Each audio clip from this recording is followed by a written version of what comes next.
Thinking an Alien World, presented by Science at NASA. 40 light-years from Earth, a rocky world named 55 Cancri E circles perilously close to a stellar inferno. Completing one orbit in only 18 hours, the alien planet is 26 times closer to its parent star than Mercury is to the Sun. If Earth were in the same position, the soil beneath our feet would heat up to about 3,200 degrees Fahrenheit. Researchers have long thought that 55 Cancri E must be a wasteland of parched rock. Now they're thinking again. New observations by NASA's Spitzer Space Telescope suggest that 55 Cancri E may be wetter and weirder than anyone imagined. Spitzer recently measured the extraordinarily small amount of light 55 Cancri E blocks when it crosses in front of its star. These transits occur every 18 hours, giving researchers repeated opportunities to gather the data they need to estimate the width, volume, and density of the planet. According to the new observations, 55 Cancri E has a mass 7.8 times and a radius just over twice that of Earth.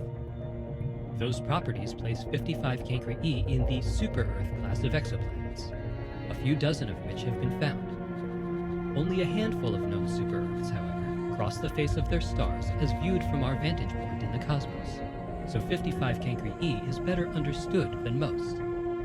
When 55 Cancri E was discovered in 2004, initial estimates of its size and mass were consistent with a dense planet of solid rock. Spitzer data suggests otherwise. About a fifth of the planet's mass must be made of light elements and compounds, including water. Given the intense heat and high pressure these materials likely experience, researchers think the compounds likely exist in a supercritical fluid state. A supercritical fluid is a high-pressure, high-temperature state of matter best described as a liquid-like gas and a marvelous solvent. Water becomes supercritical in some steam turbines, and it tends to dissolve the tips of the turbine blades.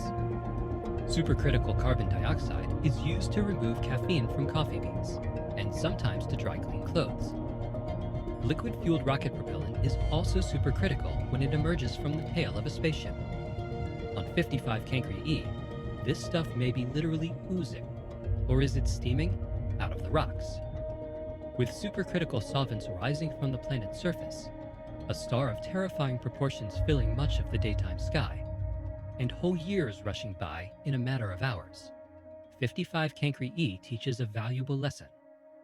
Just because a planet is similar in size to Earth does not mean the planet is like Earth. It's something